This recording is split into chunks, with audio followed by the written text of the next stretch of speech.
The Shroud of Turin is a linen cloth bearing the image of a man. This man appears to have suffered wounds consistent with crucifixion. Many believe this is the burial cloth of Jesus of Nazareth.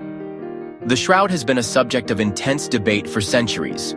Is it a genuine relic of the crucifixion, or is it a clever forgery? Its existence was first documented in mid-14th century France. Despite countless studies, its authenticity remains a point of contention. The shroud continues to fascinate and divide people. The shroud's early history is difficult to trace. Its first documented owner was a French knight named Geoffroy de Charny.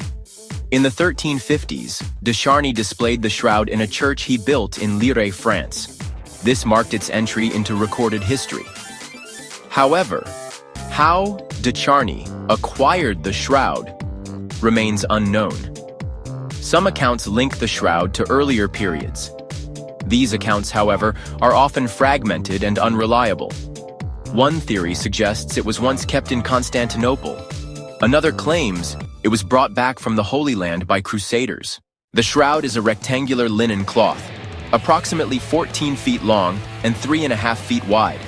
It bears the faint, full-body image of a man, front and back. The man's image shows marks consistent with crucifixion wounds. These include what appear to be nail marks in the wrists and feet. Adding to the intrigue, the shroud contains what look like bloodstains. These stains correspond to the wounds on the man's image. The bloodstains have been analyzed and identified as human blood type AB.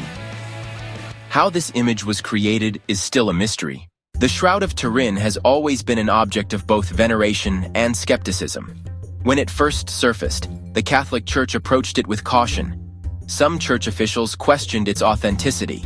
They argued that there was no mention of such a relic in the Gospels. Despite these early doubts, the shroud quickly gained popularity among the faithful. Pilgrims flocked to see it. The Church, however, remained officially neutral on the shroud's authenticity. Even without official endorsement, the shroud became a powerful religious symbol. The Church continued to allow its veneration. The Shroud of Turin has survived numerous threats over the centuries. In 1532, a fire in the chapel where it was kept almost destroyed it. The shroud was saved, but it suffered significant damage.